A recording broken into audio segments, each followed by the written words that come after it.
Hello and welcome to live programming here at the More Freedom Foundation. Today we're going to be discussing pretty extraordinary events that have been occurring in Ukraine, talking about the true significance of that. This is not going to be a full 2 hour long version. We're just going to do some quick updates and maybe I'll answer some questions if they are on the Ukraine topic. Before we get into it, you're allowed to say anything you want about the subject matter, as long as it's not too genocidal. But please be civil to other people in the chat. You can also say anything you want to say to me. Loga Cool Extreme is acting as our moderator. There is no appeal from the court of Loga, so if he tells you to knock off what you're doing, knock it off. If someone in the chat could let me know that this stream is coming through clearly, that would be good. What has happened in Ukraine over the past 3 days is an absolute earthquake. It is a tremendous shift in what I thought I knew about this conflict, and I think what a lot of people thought they knew about this conflict. Before we get into this, I do want to not apologize, but point out that yes, the title and name of this presentation is a bit clickbaity and I think a little too irreverent, so maybe it is an apology. It's important to remember that over the past 3 days, the Russians, I have no pity or sympathy for the Russian officers or up, but a lot of poor Russian conscripts and also a lot of victorious Ukrainians are dying in horrific numbers, and I think today I've definitely been guilty of sitting around all day gleefully looking at the humiliation of Vladimir Putin and being so excited about that. I think when we're talking about serious movement warfare, like what is happening, I'm not sure if that's the appropriate terminology, like what is happening in Russia and Ukraine right now, probably as many people have died in the past 72 hours, as many people have been killed horrifically over the past 72 hours, Russian and Ukrainian, as die in like your average 3 months in Yemen or Syria. It is humanitarian catastrophe regardless. And I just wanted to put that out there because yes, I am taking a lot of glee in the humiliation of Vladimir Putin, this poor man's George W. Bush, getting his comeuppance. But it is, we should keep front and center that this is quite horrific, what is happening. So what is happening? I had developed a mental picture of the war in Ukraine where I was convinced that we'd sort of hit a sort of stasis point, and I was not convinced that, here's a map of Ukraine, sorry, not on this app, but on that app. I'd become convinced that we had reached a sort of set of stalemate where NATO was willing to give Ukraine the arms necessary to survive, but not to actually win big victories. And I think I had reached the point where I was beginning to doubt whether Ukraine really was capable of winning such victories. This is the second really bad day for Russia in the Ukrainian war, but the first really bad day, I believe, was that in May, when they gave up on their attempt to take Kyiv. Looking at this map, there was a point at the beginning of this war between March and May when Russia was making a serious effort to take Kyiv, Chernihiv, Sumy, all of these. The initial idea was to do a grand encirclement of the Ukrainian military and walk off with half of Ukraine. They gave up on that in May. The story you could tell in May that I think a lot of people believed, I believed to a degree, I didn't know for sure, was that, well, yes, the Ukrainians were able to competently defend themselves, and the Russians had decided that they would just bitten off much more than they could chew, and that they were going to make an orderly retreat. And the story that they sold when they said they were going to make this orderly retreat is that they were going to focus on the east. They were going to focus on taking Donetsk and Luhansk. If you look at this BBC map here, you can see those are the two provinces there. Laboriously, over the course of months, the Russians did successfully take all of Luhansk Oblast. You can see the gray line in between there. And had sort of announced, but they had been stymied and they had been found themselves incapable of taking the Donbas province, despite putting a lot of effort into places like Izium and places like Izium specifically was very key for this smaller encirclement that they had now envisioned doing, sort of cutting off the Ukrainian military forces between Izium and Donetsk. That is what they'd envisioned doing. That is what they were still trying to do as of a week or so ago. That is what it still looked like they could do as of 48 hours ago. They no longer look like they can do that. The idea that the Ukrainian military is somehow not capable of, the idea that the Ukrainian military is somehow not capable of doing a real offense has been completely demolished. We had been hearing one of the aspects of the narrative that Ukraine can't really do much is the fact that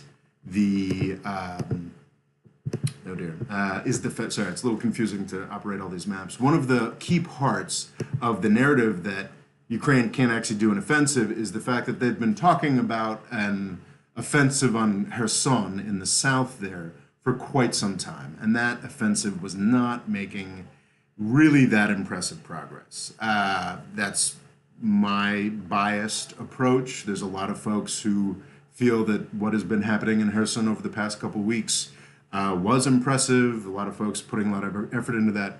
What now seems clear is that Kherson, no matter how serious that offensive is, and I believe that offensive is serious, and it's an important priority for Ukraine to take that territory back, it has also served as a distraction that has allowed extraordinary things to happen around Kharkiv and up in this portion of the battlefront that Russia sold as being tremendously important to what they sold as being tremendously important. Like, this was their new goal in May. This is what they were going to do. They were going to take Donetsk and Luhansk, and they were going to show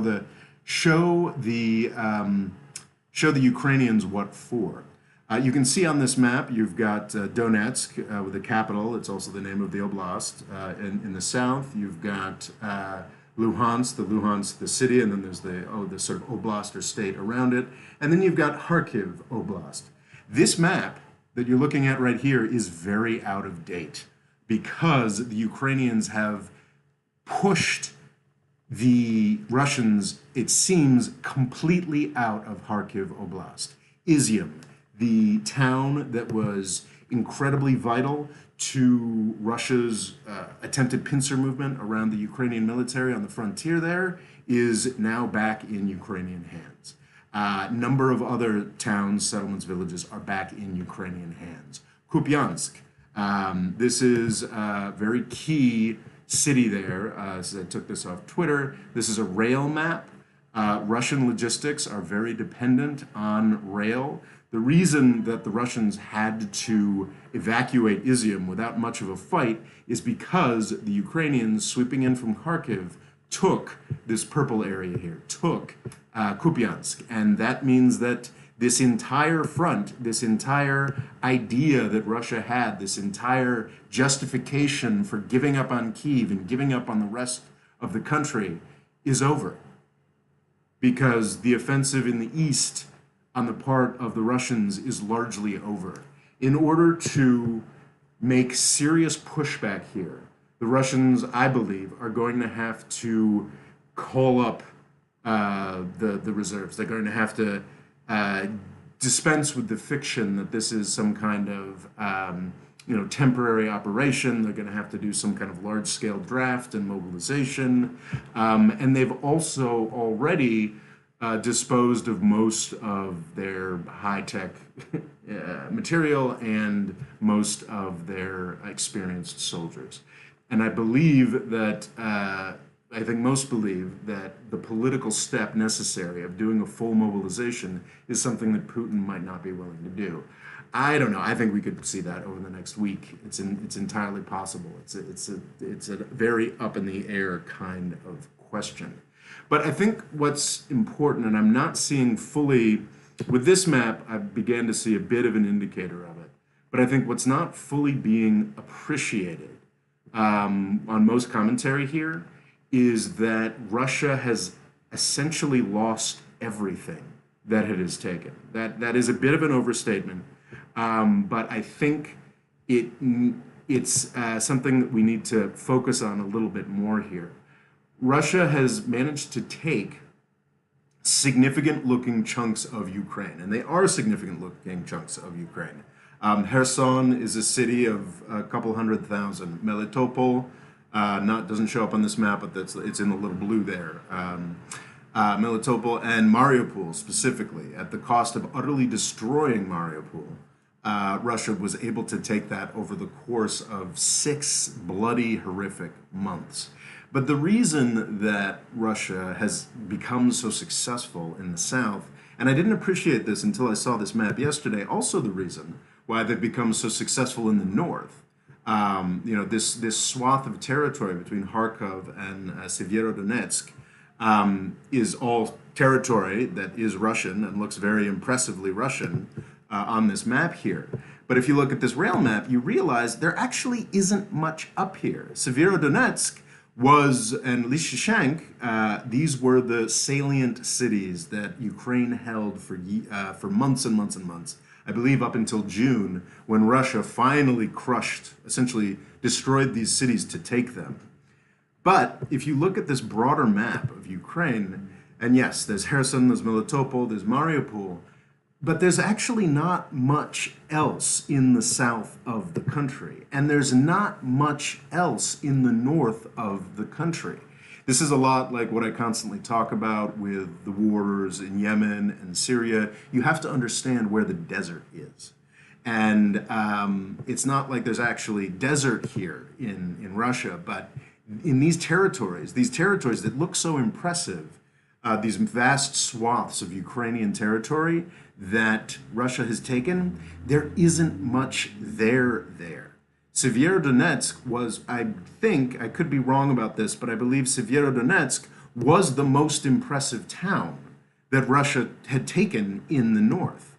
They had failed to take Sumy, they had failed to take Kharkiv, they had failed to take Chernihiv. And then at the cost of extraordinary resources, they finally managed to take more than a village in June. They still have Severodonetsk, they still have Lysychansk, but extraordinarily, what some of the reporting I'm seeing is saying is that, and this could very well be excessive, but folks are saying that that the Ukrainian forces are already on the outskirts of Lysychansk, which would mean that territory that Russia took 3 months to take from Ukraine is on the cusp of taking back in the course of 24 hours. I think it's entirely possible. Russia is still a very populous country that is being sent billions of dollars by the EU every day for gas resources.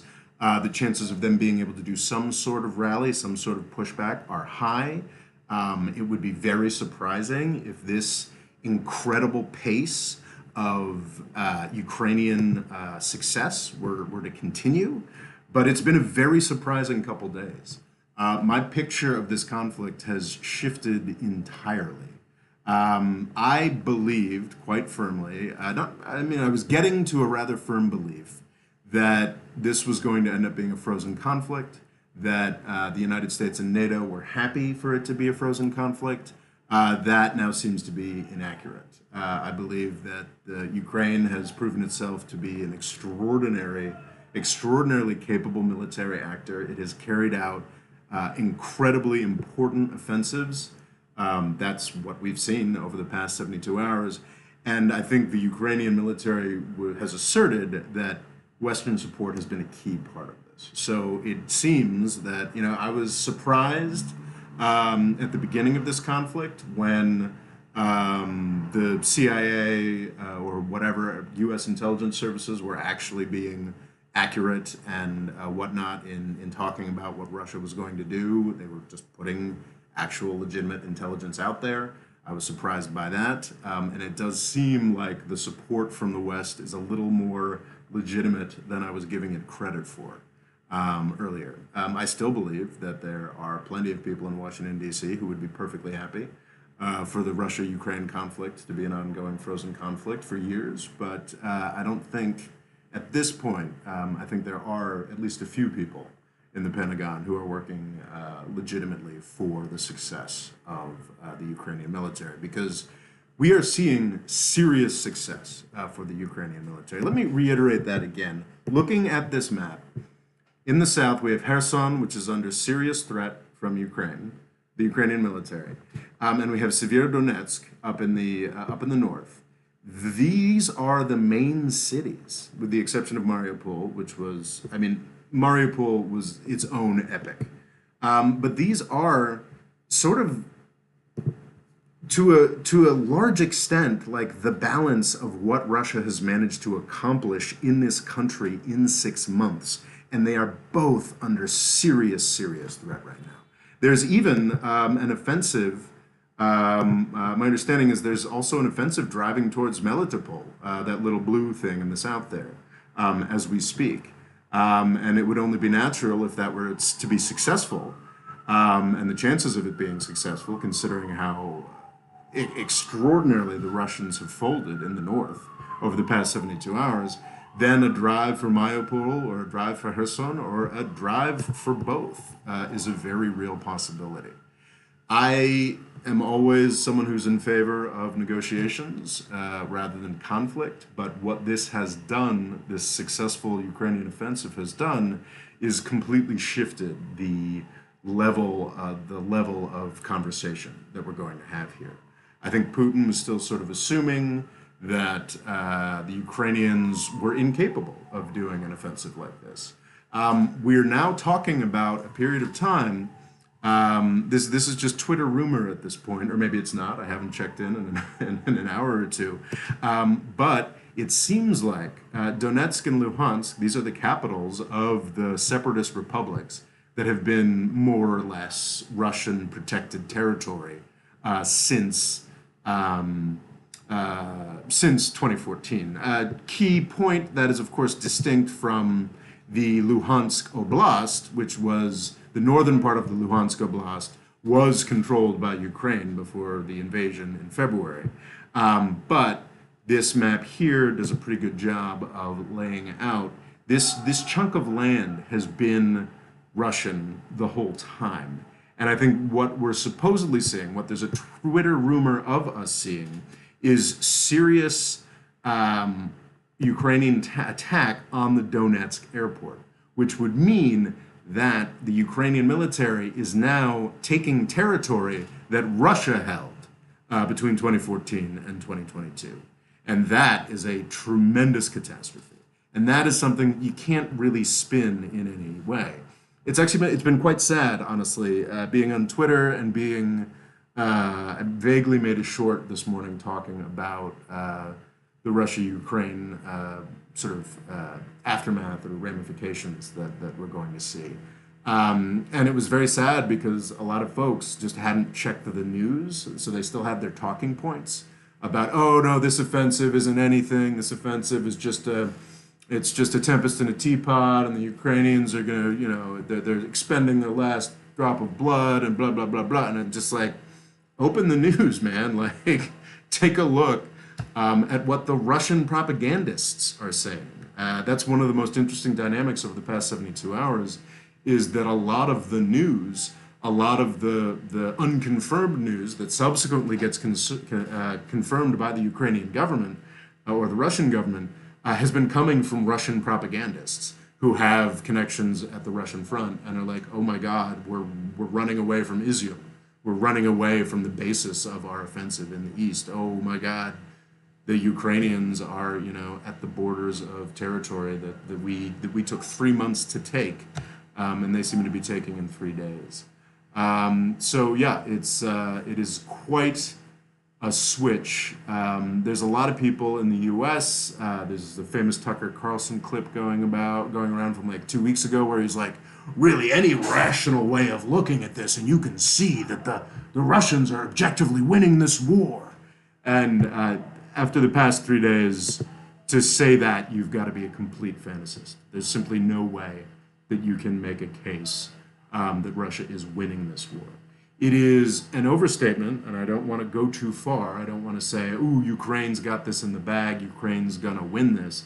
No, the cost to Ukraine has been extraordinary.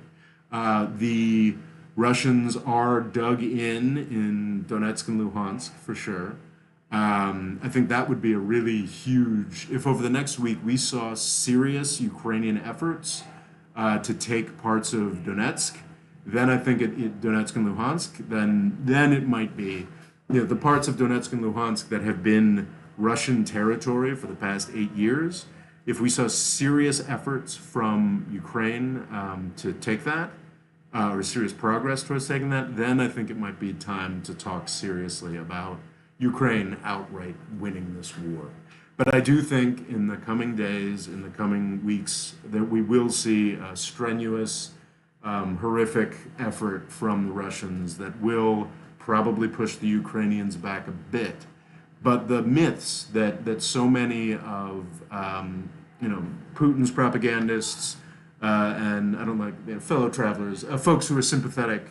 Fellow travelers is sort of an inflammatory way of looking at things, but folks that are sort of more sympathetic to Putin's cause in the West, their ability to talk about the inevitable victory of Russia, the weakness of Ukraine, that's been squashed. That's just simply, it simply makes no sense.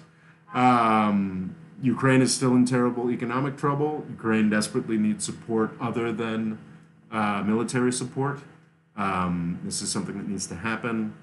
But yeah, wanted to just talk about that, and I think because I think I've seen people attempt to push back against the idea that this is a serious change in the status of the Russia-Ukraine war, and I'm here to tell you, as somebody who's looked into this a bit, this is a massive change to Russia-Ukraine status, and considering the high pitch of interest in this conflict 6 months ago, I wanted to do what I could to make people aware of what is happening. I think there's a lot of folks focused on the death of a very nice old lady, and I think this is a lot more important, and is a fairly serious shift in how the world is going. I think what it says about Russia's power, what this entire 6 month experience has said about Russian power has been pretty grim. Russia's complete failure to establish air superiority early on, Russia's complete failure to bomb, to take out anything with any kind of guided munitions was marked early on. Russia's failure to take the cities that they thought they could take was pretty clear. At this point, we're now getting to a point where the Ukrainian military, with massive Western aid, of course, looks like a much more serious fighting force than the Russian military. And that's pretty extraordinary. There's a lot of sort of Mott and Bailey going on, a lot of folks who like to argue sort of for the power and dignity of Russia or whatever. If you look at their tweets from 6 months ago, it was, oh, Russia's going to deal with this in 3 days, and there's not going to be insurgency, and this, that, and the other thing. They're just receding further and further and further and further, and now they're like, well, Russia still holds some forests in the north and some forests in the south. They're not wrong that this conflict is not over. This conflict is not over. There's much more horror that this conflict could deliver. This is incredibly humiliating for Russia. And it's interesting, I think it's also, there's been a lot of glee on Twitter talking about sort of realists and restrainers and this, that, and the other thing. And I like a lot of realists and restrainers. But it's interesting realizing that I've always been, I think, a lot more suspicious of Russian power than most realists and restrainers have been. I am someone who does not want the United States to be involved in the world for moral reasons, but also because I think that the whole Chinese and Russian threat is illusory. So it's a little strange for me to see all these sort of military industrial complex types, the sort of Washington, D.C. consensus types being like, oh, this is so exciting, this big, huge victory for the Ukrainians. And, actually that's great, that's good. But it's also sort of demonstrating what my point has been all along, which is that Russia is not any kind of threat to the United States. Russia is apparently not even much of a threat to the poor and poorly organized countries on its border. And the case, this does not make the case for U.S. involvement abroad. This does not make the case for U.S. arming people. I think there's a real inability to look more than 2 years back. If you look 2 years back, then yeah, I think I think the United States does look pretty unimpeachable and pretty heroic here in the support that we've given to the Ukrainian people. But if you look 8 to 10 years back or 20 years back, it becomes pretty clear that neither this war nor the career that Vladimir Putin has had would have been possible without U.S. aggression and NATO expansion. We are the United States is the country that set the tone that you had to invade and destroy countries to be a great power. Russia is proving itself incapable of meeting that George W. Bush standard, as I always expected. I ran a video in August of 2021, if anybody's looking for receipts. So this is a year and a half ago now, stating quite simply that Russia is incapable of conquering Ukraine. I got the details wrong. I thought, actually, that Russia would be more successful than it was. I thought that it was going to actually be able to conquer a lot of the East fairly quickly and take out a lot of the official military, and then was going to be bogged down and destroyed by a Ukrainian insurgency. I was wrong. I was quite shocked to find that Russia was even weaker than I thought it was, and is actually being destroyed in a straight-up conventional fight by a country a third its size. This is not a case for the intimidation and threat presented by Russia and China. China is, of course, a much larger threat than Russia is, but I'm not that convinced that it's much of a threat either. I think, as I said in a short this morning, I think it's possible. I'm not saying it's likely, but I think it's very possible that by the end of this by November, by Thanksgiving, the Thanksgiving holiday in the United States, the end of November, I think it's possible, not likely, but I think it is seriously possible that neither Xi Jinping nor Vladimir Putin will be in power. And that's kind of an extraordinary thing to think, because I'd reconciled myself to these thugs being in power for at least another decade, or their natural lives essentially. But Putin looks vulnerable right now. He could be there for another 10 years. Putin could pull another rabbit out of his hat, or just figure out how to be more oppressive and stay in power in Russia. But this is humiliating. This is a massive, massive humiliation of Russia, of his strongman ideology or idea of himself, this idea that Putin is going to be the strong man that defends Russia against the U.S. Imperialism. Yeah, that looks like a fantasy now, and it takes a lot of cognitive dissonance. It takes a lot of deluding yourself to think Putin is that. There's been some very exciting, very, very low-level dissent against Putin that we've seen on Twitter over the past couple days. I don't necessarily expect it to lead to anything, but it could. There's a real chance that Putin will lose power this year, especially if the offensive keeps going this poorly. And for other reasons, but especially if Putin falls over the next month or so. We have the 5-year Party Congress in China coming up. It's October, I think it's towards the end of October. And Xi Jinping only became the president for life of China in 2018. The schedule before that was that at this 2022 party conference, he would hand over power in an orderly fashion. This has been the case since Deng Xiaoping. I don't think it's out of the realm of imagining that a few people get together in a few smoke-filled rooms and decide that Xi Jinping has been a failure because he has manifestly been a failure. The COVID disaster, economic slump since he took power, the complete whiffing. Donald Trump was the biggest opportunity for China since Pearl Harbor. And I think Xi Jinping made nothing out of it. Someone commented that it seemed more likely that Putin would go than that Xi Jinping would go, and certainly on the strength of recent results, yes, that definitely seems quite sensible to me.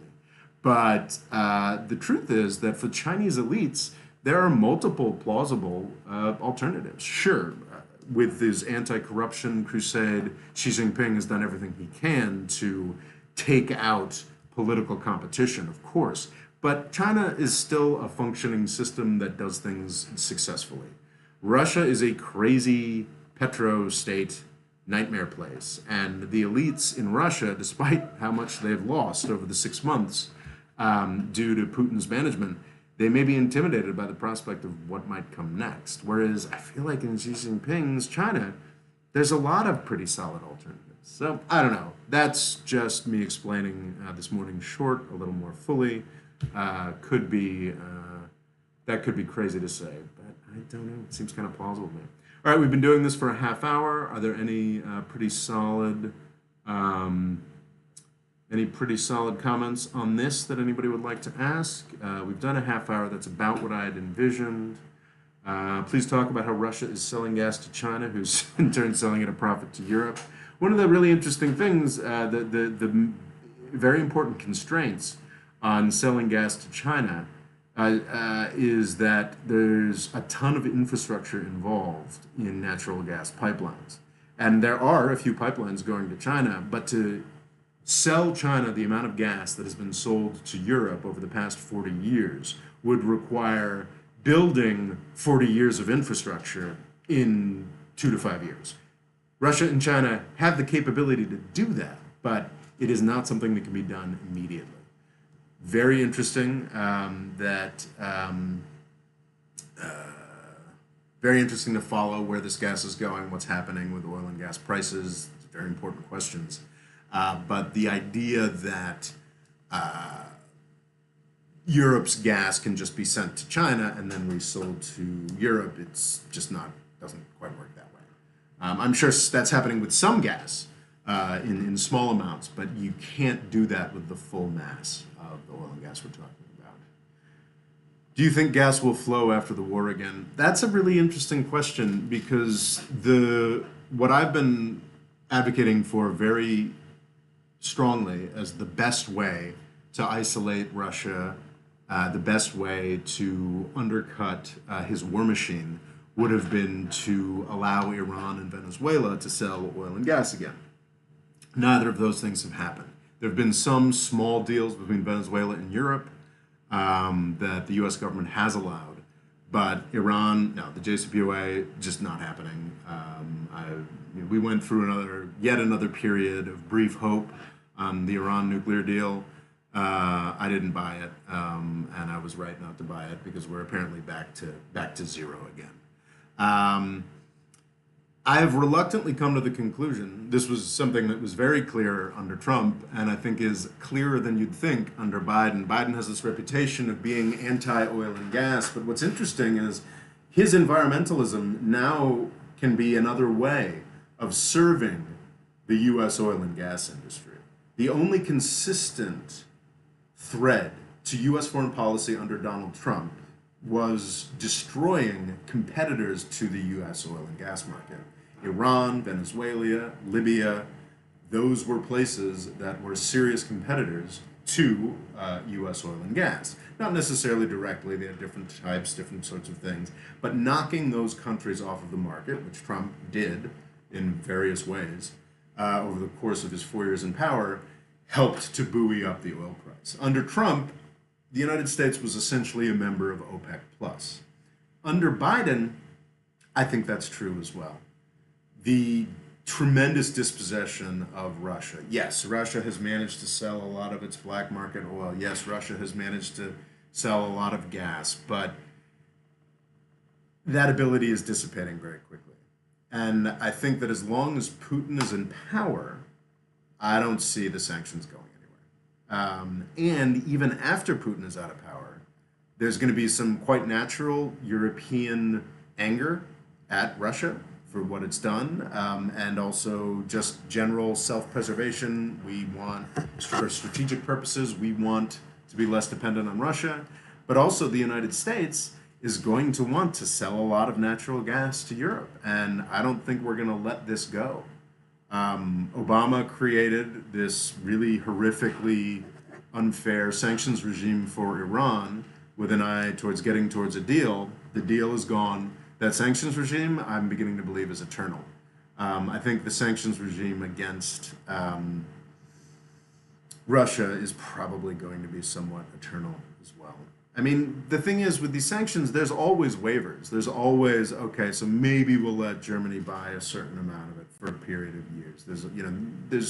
I believe Turkey is still legitimately, don't quote me on this, but I think Turkey's still legitimately purchasing gas from Iran today because, they negotiated a waiver with the United States. But yeah, that's a really interesting question. Like, if Navalny comes storming out of prison to the presidency of Russia, and Russia gives Crimea and Donetsk and Luhansk back to Ukraine and goes, gee whiz, I'm sorry about this. Yeah, sure, maybe gas could come back, but that's not going to happen. I think the chances of Putin falling pretty soon are really high. Like, I mean, not really high, but around 50-50, which is higher than they have been. He's probably not going to be replaced by Navalny. And even if he were replaced by Navalny, this is the European U.S. darling who's currently locked in prison in Russia. Even if he were replaced by Navalny, Navalny might think it was politically important to hold on to Crimea. So yeah, I don't think any Russian leader, while there's a Russia, can concede on Crimea. Maybe I'm wrong about this. And I don't think the sanctions on gas are going to go anywhere until Ukraine has Crimea back. And I think the U.S. oil industry, and certainly the Saudi oil industry, enjoys that tension and knocking another rival off the market. This is debatable, it depends on the figures you look at, but in some countries, there's a high chance that certain countries, among them, not quite yet, but I think China pretty soon, and I think a lot of European countries already, have experienced peak fossil fuel demand. They're just not going to order as much of it ever again.